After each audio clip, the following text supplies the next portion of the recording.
말씀으로 돌아와서 오늘 말씀은 로마서 2장 1절에서 8절까지 말씀으로 고집으로 쌓이는 진노라는 제목으로 말씀 나누기를 원합니다. 지금 현재 저희 교회의 큐티 생명의 삶 큐티 본문으로 로마서를 나가고 있습니다. 이 로마서는 참 우리 교리적으로 또 신학적으로 굉장히 귀한 책인데 저희가 나가면서 이제 조금 몇 가지 내용을 살펴보게 됩니다. 오늘은 2장의 내용인데 신앙인이라면 누구나 신앙인이 아니다 하더라도 누구나 살아가다 보면 흔히 겪는 실수들 또한 섣부른 일들을 하게 됩니다. 그것 중에 하나가 바로 오늘 본문에 나오는 남을 판단하는 일입니다. 어떤 일이 생기거나 혹은 어떤 상황 또 어떤 사람에 대하여서 내 기준대로 마음대로 판단하는 일, 그런 실수들이 우리가 살아가다 보면 꽤나 종종 있습니다. 그래서 이건 좀 나쁜 일이야, 나쁜 사람이야 라고 규정하여서 잘못된 일로만 치부하는 것, 굉장히 섣부른 판단을 우리가 쉽게 할 때가 있다라는 것이죠. 크게는 다른 이를 상처 주기도 하고 또 이를 그르치기도 합니다. 마치 큰 칼을 휘둘러서 아무나 맞아서 상처를 입히듯이 그런 일들을 우리가 살아가다 보면 하게 되는 것이죠. 그러면서도 이제 시간이 지나고 나면 그런 것들이 아니라는 것을 깨닫게 될 때 굉장히 큰 창피를 당하는 경우도 있습니다. 그래서 오늘 말씀에서 남을 판단하는 사람아 라고 굉장히 강력한 선포로 시작하고 있는데요, 이 판단이라는 단어가 1절에 오늘 본문 2장 1절에 3번이나 등장을 합니다. 한번 본문 1절을 읽어볼까요? 2장 1절입니다. 같이요. 시작. 그러므로 남을 판단하는 사람아, 누구를 막론하고 내가 핑계하지 못할 것은 남을 판단하는 것으로 내가 너를 정죄함이니 판단하는 내가 같은 일을 행함이니라. 우리가 한번 잘 생각해 봐야 할 것은 판단이라는 주제가 오늘 이 로마서의 흐름 가운데 좀 생뚱맞은 느낌도 듭니다. 로마서가 전하고자 하는 말씀과 좀 자연스러워 보이지 않습니다. 그럼에도 이 판단이라는 내용을 어떻게 끌고 가고 있는지 1절의 첫 시작의 접속사가 그러므로입니다. 그러므로라는 것은 이제 앞에 내용을 받아서 이 결론을 짓거나 좀 앞의 내용을 이제 결론을 내는 의미를 갖죠. 그렇다면 이 판단 이야기가 1장에 어떤 내용을 품고 있는가, 1장을 대략적으로 설명을 하자면 1장의 후반절로 내려올수록 마지막 부분에 인간이 얼마나 악하고 어떻게 악해질 수 있는가에 대한 인간의 죄상에 대해서 설명해 주고 있습니다. 당시에는 이제 로마 권력이 잡고 있던 시기였기 때문에 로마 제국의 황제의 권력으로부터 벌어지는 성적인 타락. 여러분, 사람이 높은 데에 서다 보면 반드시 이런 유혹과 타락 가운데 놓이게 되는데, 이런 로마 황제의 타락, 권력으로 인한 수많은 타락 속에서 이 사람들이 생각하고 있던 그리고 살아가고 있던 이 죄성의 모습들, 그런 타락들 속에서 갑자기 2장으로 넘어오면서 판단하지 말라라는 말씀을 전하고 있는 것이죠. 그럼 그 대상이 누구겠습니까? 앞에 1장에서는 이방인들의 모습, 즉 이 로마 사람들, 로마인들 또 그 수많은 이방인들에게 인간의 죄악의 혐오스러움을 고발했다면 2장으로 넘어와서 그 상황을 판단하고 있는 사람들, 그 누구겠습니까? 바로 하나님을 믿고 하나님을 따른다고 말하는 유대인들입니다. 그러니까 정통 유대인들에 대해서 2장으로 넘어오면서 대상을 그들에게 향하고 있는 것이죠. 1장의 죄악상을 보면서 판단하는 유대인들에게 오늘 2장에서 그러므로 남을 판단하는 사람아 이렇게 시작하고 있습니다. 그러니까 정통 유대인들은 1장에 나오는 이런 수많은 이방인들의 죄악을 보면서 최소한 우리는 저렇게 하진 않아, 나는 그래도 하나님을 믿는 사람으로서 최소한 저 정도는 아니야. 나는 달라라고 하면서 판단하고 있는 사람들에 대해서 말씀을 전하고 있다라는 것이죠. 우리도 이렇게 하나님을 믿는다고 하면서 믿지 않는 자들 혹은 믿는 사람들의 형태와 다른 삶의 모습을 보면서 쉽게 판단하고 쉽게 결정할 때가 있습니다. 그러니까 주님을 믿고 우린 돌아선 자들, 나는 그래도 주일 되면 교회를 다니는 사람으로서 세상과 다르다고 자부도 해봅니다. 그러나 그렇게 내가 구분되어져 있는 몇 가지 형태를 통해서 남을 쉽게 판단한다라는 것이죠. 여러분이 하나님을 믿는 성도로서 한번 계수를 한번 해보십시오. 나는 믿지 않는 사람과 무엇이 다른가? 나는 그래도 최소한 주일에 예배를 드리지. 그래도 나는 힘들고 어려운 일 있으면 기도를 하지. 그리고 나는 시간을 떼어서 하나님께 말씀을 보지. 또 뭐가 있나요? 또 식사하기 전에 기도를 한다든지. 이런 여러 가지 형태들로만 계수를 하다 보니까 쉽게 다른 사람과 구분이 되어지고, 그리고 그렇지 않은 것에 대해서 내 기준 속에서 쉽게 판단을 하고 있다라는 것이죠. 자신이 옳다는 생각으로 형제들을 판단하고 규정하고 평가합니다. 이런 유대인들의 먼저 된 자들, 이 먼저 된 자들에 대하여서 오늘 로마서 2장은 그들을 고발하고 있는 것이죠. 남을 판단하는 것으로 어떻게 됩니까? 1절에 보니까 너도 정죄된다. 네가 판단하고 있는 그 주제에 대해서 사실 너도 같은 일을 행하고 있다라는 것이죠. 그러니까 말씀의 고발이 너도 이방인과 그렇게 다를 것이 없다라는 것. 여러분은 성도로서 하나님을 믿는 사람으로서 어떤 자부심을 갖고 계십니까? 그 속에서 하나님의 평가는 때론 다를 수 있습니다. 내가 자부하고 있는 신앙의 모습들이 하나님께서 야, 네가 이방인과 크게 다를 것이 없다. 너도 네가 생각하는 그 판단의 주제로 정죄당할 것이다. 다를 것이 없다라는 거예요. 그런데 유대인들은 반박할 수 있겠죠? 로마서 1장에 보면 동성에 대한 이 추악함까지 나오거든요.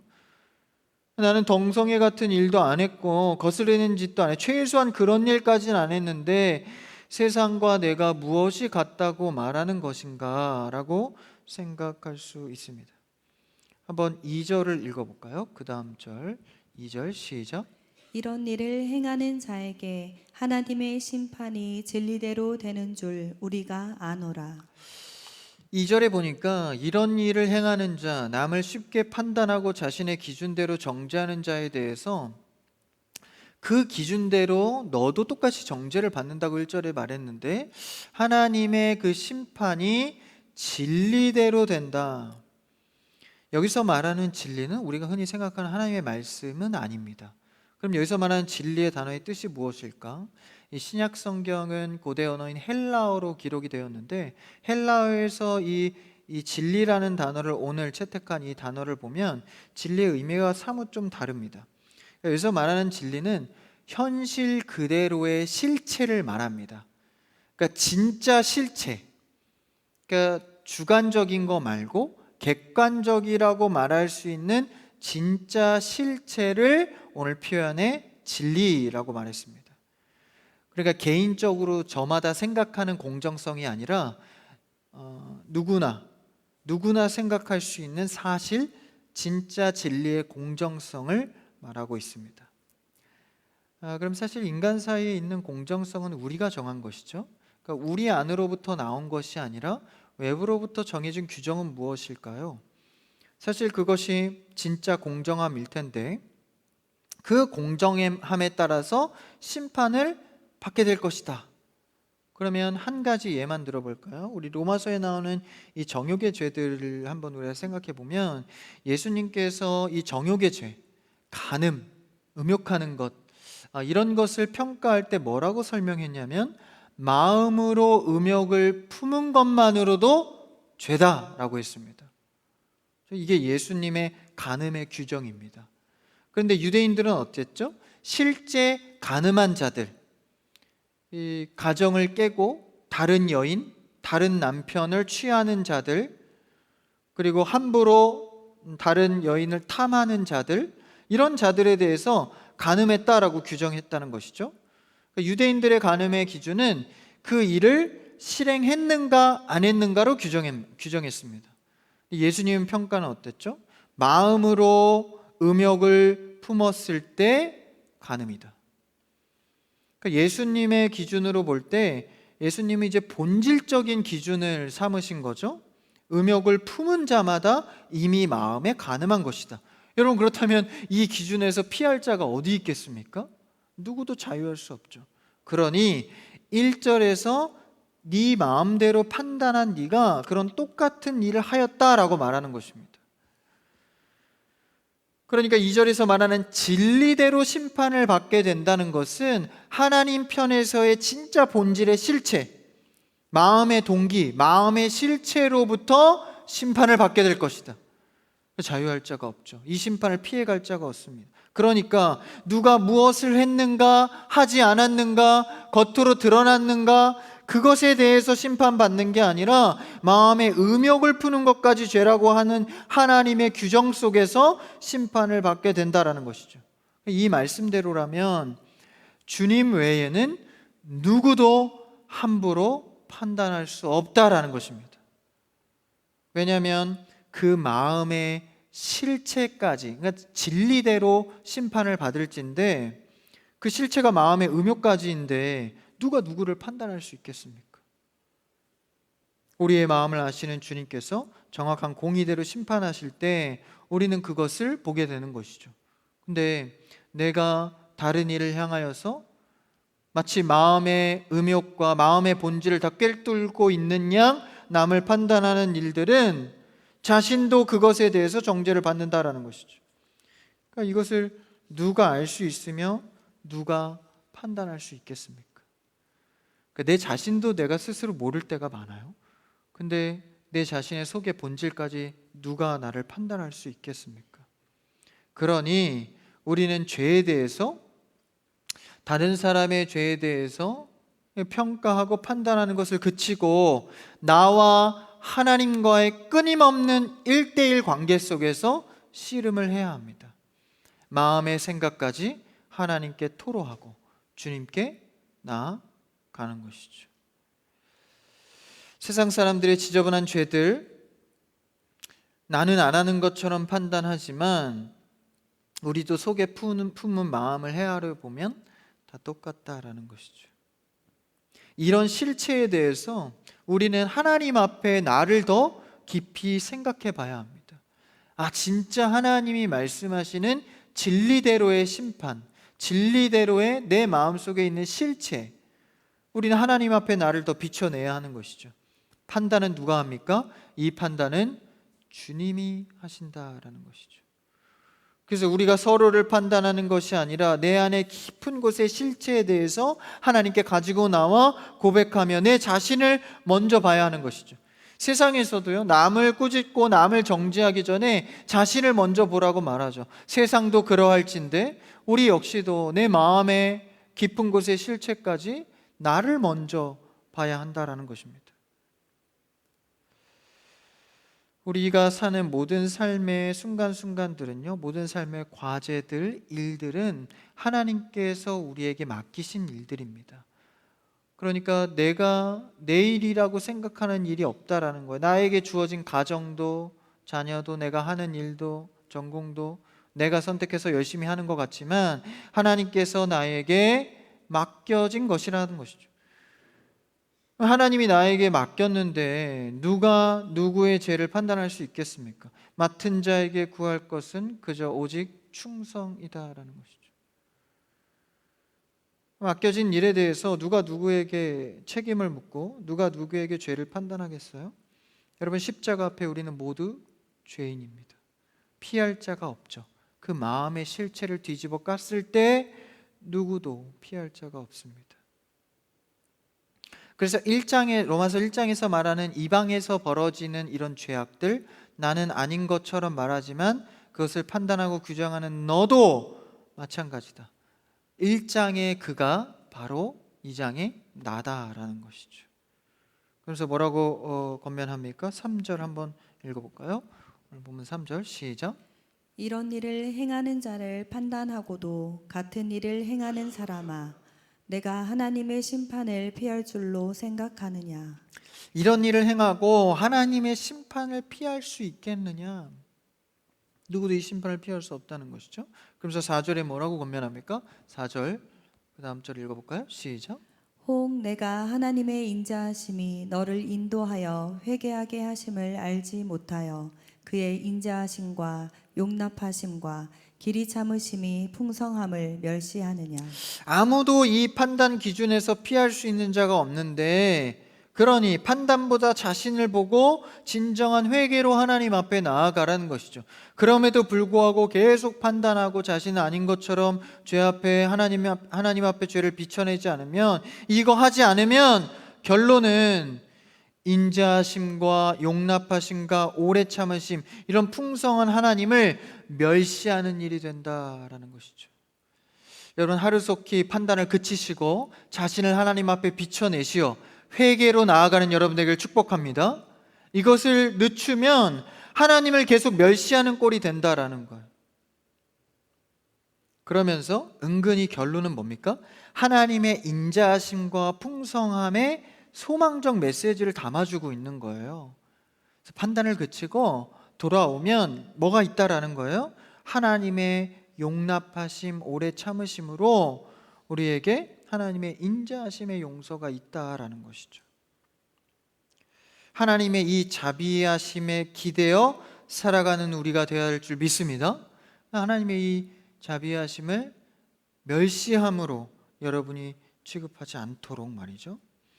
아침마다 주의 성실하심이 크시니 주의 인자와 자비에 우리는 기대어 살아가야 합니다. 하나님은 날마다 우리에게 자비와 인자로 풍성히 제공해 주십니다. 그런데 남을 비판하고 판단하는 것으로 하나님의 자비를 막고 있다라, 아니 멸시하고 있다라는 것이죠. 사실 우리가 그 자비로 살아난 자들 아닙니까? 죽음의 그늘 아래 있다가 예수 그리스도의 이 자비로 우린 자리를 옮겨 살아난 자들입니다. 근데 그 자리에 있는 생명의 자리에서 남을 판단하고 정죄하고 있다면 그것은 하나님의 자비를 멸시하는 꼴이 된다라는 것이죠. 그의 자비는 어떠한 자비입니까? 얼마나 오래 참으셨습니까? 아들 예수를 우리를 위해서 죽이시기까지 참으시고 견디시고 그걸 통해 우리를 고쳐내신 분이다라는 것이죠. 그러니 우리는 판단을 멈추고 나를 하나님께 가져가 회개로 깊이 나아가야 합니다. 그렇게 하지 않을 때 어떻게 됩니까? 5절 그 다음 절을 읽어볼까요? 5절 시작. 다만 내 고집과 회개하지 아니한 마음을 따라 진노의 날 곧 하나님의 의로우신 심판이 나타나는 그날에 이 말 진노를 내게 쌓는도다. 다만 내 고집, 그렇게 하지 않으면, 고집으로 일관하면, 판단을 멈추지 않으면, 자신을 보지 않으면, 이렇게 말하고 있죠. 고집이라는 단어는 완고함입니다. 돌처럼 딱딱해진 마음이죠. 변하지 않고 돌아볼 생각조차 없는, 그러니까 자신의 죄를 인정하지 않는 거예요. 나는 그래도 좀 더 낫다라고 자꾸 생각하는 거죠. 이게 뭡니까? 고집입니다. 여러분, 하나님의 자비하심 앞에 내 죄를 고집 부리지 마시고 하나님 앞에 속히 돌아서는 여러분 되기를 축복합니다. 한국 사람들이 좀 고집이 세요. 그래서 어떤 일이 있으면 심지어는 알면서도 우길 때가 있어요. 그러니까 지금 내가 죄고 지금 내가 고집스럽다는 걸 알면서도 고집을 위한 고집 뭐 이런 걸 피울 때가 있어요.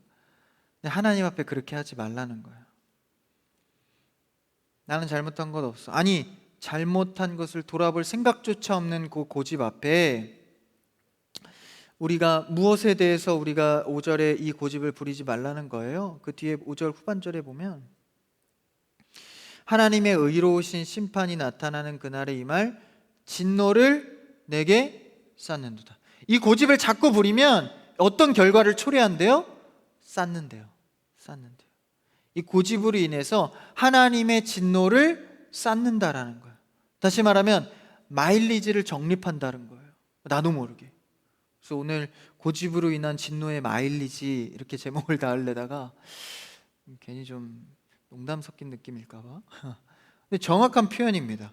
마일리지를 쌓는 거예요. 여러분 카페 가시면 한 잔 사면 도장 하나씩 찍으시죠? 그러다 어느덧 나도 모르는 새에 많이 찍다가 20개가 찍혔을 때 커피 한 잔을 받게 되잖아요. 근데 어떤 마일리지를 쌓는다고요? 진노의 마일리지를 쌓는 겁니다. 누구의? 하나님의 진노. 여러분이 고집 부리는 것으로 나는 그래도 이 정도 죄는 이 정도 판단은 괜찮아 라고 하는 이 고집 때문에 하나님의 진노가 쌓이고 있다고요. 나도 모르는 새. 때가 되면 그 쌓인 마일리지가 내 안에 심판으로 부어집니다. 그때가 온다라는 거예요. 그때에는 핑계할 게 없죠. 왜냐? 내가 쌓았기 때문에. 체크하는 거예요. 20개 다 쌓았네? 그렇죠? 그러니 우리는 속히 예수 그리스도의 은혜 가운데 나오셔서 그 십자가의 보혈의 공로로 회개하셔야 됩니다. 얼마나 사실 감사해요. 그분께로 나아가면 이 마일리지 적립이 사라지는 거예요. 해방을 받는 거죠. 근데 우리는 하지 않습니다. 왜요? 내 자존심, 내 고집, 이게 더 중요한 것이죠. 우리에게 무언가 근거가 있고 우리 안에 무언가 의가 조금이라도 있다고 생각하는 거죠. 내 안에 힘과 의가 조금이라도 있다고 생각하는 순간 우리는 그리스도의 긍휼을 구할 수가 없습니다. 그러나 내 안에 잘난 것 하나 없고 내가 스스로 할 수 있는 것이 아무것도 없담을 인정하고 고집 부리지 마시고 오늘 말씀대로 주 앞에 나오는 여러분 되기를 축복합니다. 하나님은 어떠하세요? 하나님의 고집은 영원한 고집입니다. 하나님의 고집은요, 말씀하신 대로 끝까지 이루시는 분입니다. 알파와 오메가 되시는 분. 영원하다는 것은 시간의 길이가 영원하다는 게 아니라 처음 하신 일을 반드시 끝낸다라는 의미입니다. 하나님께서 아담을 만들기도 전에 예수 그리스도의 보혈의 구원을 예비하셨잖아요. 그리고 아담과 하와가 죄를 지니까 원시 복음을 통하여서 너를 위해서 이제 준비하신 계획이 시작된 거죠. 그래서 그 수천 년간의 역사를 통하여서 예수 그리스도를 계속 예표하죠. 그게 뭐죠? 그 구약 성경입니다. 계속 예표하는 거예요.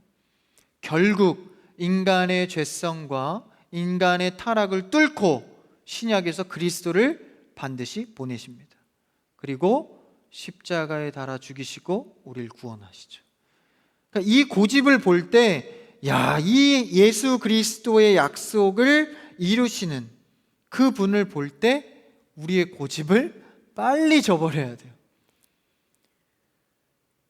이 고집과 고집이 대결하면 어떤 고집이 이기죠? 더 센 고집이 이깁니다. 그렇죠? 그런 하나님의 고집 앞에 우리는 빨리 아들 되신 그리스도를 십자가에 매다는 것을 보고 빨리 눈치채야 돼요. 이거 보통 일이 아니구나. 내가 고집 부릴 게 아니구나. 영원하신 고집 앞에 여러분 무엇을 논하시겠습니까? 알파와 오메가 되시며 처음과 나중 되신 반드시 시작한 일을 끝내시는 주님 앞에 고집 부리지 마시고, 그렇죠? 나를 하나님 앞에 진지하게 또한 천천히 살피고 내어놓기를 바랍니다. 5절 말씀을 보십시오. 결국 진노를 불러온다라는 거예요. 진노의 잔이 넘치면 부어진다라는 것이죠. 그래서 여러분, 제가 늘 이렇게 많이 얘기하는 것인데, 신앙인 가운데 축복을 받지 못하는 것은 다 이유가 있습니다. 하나님 가운데 축복의 길이 열려지지 않는 것은 다 이유가 있습니다. 자기만 몰라요. 맨날 자기만. 그래서 항상 그런 고백을 하죠. 하나님 왜 나만 이럽니까? 너만 그랬으니까. 뭐 이렇게 말씀하시지 않겠어요? 너만 그래서 그래, 너만. 그만큼요, 사람은 자신을 참 못 봅니다. 특히 언제 가장 못 보게 돼요? 30이 넘어가면 거의 자신을 못 봐요. 그래도 10대 때는, 어릴 때는 잔소리라도 듣잖아요. 선생님, 여러 주변 어르신, 어른 가정에서 계속 막 간여를 하거든요. 이제 20살만 넘어가도 이제 자기가 책임질 게 많아지고 30쯤 넘어가면 이제 집에서도 간섭이 별로 없어져요. 그러다 보니까 자신을 잘 안 봅니다. 내가 원하는 대로, 내가 결정한 대로. 성도가 얼마나 좋아요. 참 기준 되신 하나님의 말씀대로 매주 나를 치잖아요. 매주. 그죠? 그러니까 이런 자신을 보지 않으면 마일리지가 쌓여서 결국 부어진다라는 거예요. 진노의 잔이 넘치지 않도록 여러분 자신의 영적 관리 잘하시는 여러분 되길 축복합니다. 크리스찬 교회 성도들 또 우리 청년들은 참 그래도 잘하는 것 같아요. 예배 지키려고 하고 그래도 말씀으로 깨지고 나아가려고 하고 넘치면 부어진다라는 거예요. 그 어디죠? 에버랜드인가요? 캐리비안 베이 가면 그 위에서 그 수영장 가면 해골물이 쌓이면 그게 넘어가서 부어져요. 그거 맞으려고 밑에서 서서 막 맞잖아요. 네? 죽을지 모르고 그런 것처럼 우리가 정말 죽음의 잔이 쌓이는지도 모르고 내 고집 내 생각대로만 계속 간다라는 거예요. 여러분 영적인 신앙인들이 복받지 못하는 이유는 다 있습니다. 하나님 편에서 계수해 보면 다 이유가 있어요. 나만 모를 뿐. 6절을 한번 읽어볼까요? 그 다음 절 6절 시작. 하나님께서 각 사람에게 그 행한 대로 보응하시되. 마찬가지 말씀이죠. 각 사람에게 그 행한 대로. 여기서 행한 대로는 어디와 짝을 지어야 되죠? 앞에가 얘기한 진리. 2절에 진리대로 되는 줄. 이게 뭐예요? 행한 대로. 그러니까 나는 이 행함이 옳다고 생각했는데 하나님 기준에서 보니까 옳은 행동이 아니었다는 거예요. 그래도 핑계할 수 없습니다. 기준은 하나님이니까. 그 행한 대로, 하나님 보시기에 행한 대로 보응하신다라는 것이죠. 영적인 긴장을 갖고 우리는 이 생각을 해봐야 합니다. 그 다음 7절 읽어볼까요? 7절 시작. 참고 선을 행하여 영광과 존귀와 썩지 아니함을 구하는 자에게는 영생으로 하시고. 이제 7절과 8절은 대조를 이루면서 표현하고 있는데 7절에선 먼저 그렇지 아니하고 고집을 내려놓고 선을 행하여 영광과 존귀에 썩지 아니함을 구하는 자들, 하나님께 나오는 자들에게는 영생으로 하신다. 그러니까 꾸준히 말씀에 순종하고 나오는 자들은 영생의 가치의 삶을 누리며 살 것이다라는 거예요. 영생으로 하신다. 영생의 가치로 부어주신다라는 거예요. 여러분 우리는 세상의 것들 많이 갖지 못하고 세상에 인정 못 받더라도 하나님 나라의 영생의 가치에 인정을 받는 여러분에게 축복합니다. 영적으로 살라라는 거예요. 영적의 은혜의 가치를 누리게 된다라는 거죠. 그런데 8절은 그 반대죠. 한번 읽어볼까요? 8절 시작. 오직 당을 지어 진리를 따르지 아니하고 불의를 따르는 자에게는 진노와 분노로 하시리라. 반대로 주 앞에 나오지 않는 자는 어떻게 됩니까? 계속 나아가다가 이 8절에 보면 이제 1절부터 쭉 이어진 고집 부리고 계속 가면 8절에 어떤 결과를 초래해요? 당을 지어 진리를 따르지 않습니다. 그러니까 사람을 모으는 거예요. 그러니까 나는 맞다고 고집을 부리는데 어떤 인정을 받지를 못하면 불안하잖아요. 그러니까 나와 같은 고집을 부리는 사람을 찾아다닙니다. 여러분 이게 불의한 자들의 특징입니다. 세력을 모아요. 교회 안에서도 마찬가지죠. 내 혼자 주장하는 것에 대한 힘이 없으니까 같이 사바사바 이렇게 같이 부정적인 거 할 사람들을 모으거든요. 그게 당이 됩니다. 그럼 교회에서 말하는 팀도 아니고 목장도 아니고 결성된 아무 공동체도 아닙니다. 그냥 당을 지어서 분열까지 조장하죠. 8절에. 그러면서 뭐예요? 그것을 어떻게 대응하세요? 하나님은 그런 자에게는 진노와 분노로 하시리라. 영적인 복 못 받는다라는 얘기를 하는 겁니다.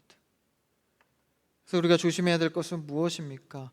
이렇게 8절까지 계속 나아가지 않도록 우리는 중간중간 속히 하나님 앞에 돌아오셔야 됩니다.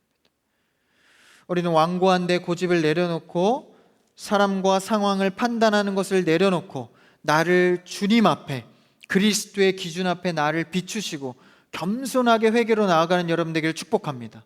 하나님의 진노를 쌓지 마시고 오늘 7절에 나오는 영생의 풍성함을 쌓는 여러분 되길 바랍니다. 영적인 것을 풍성히 누려보면요, 이 세상과 비교할 수 없는 평안이 옵니다. 그래도 내가 이것을 가진 자, 내가 주의 풍성함을 가진 자. 여러분, 젊음의 때에 이것들을 다 누리고 풍성히 쌓아가기를 주님의 이름으로 축복합니다.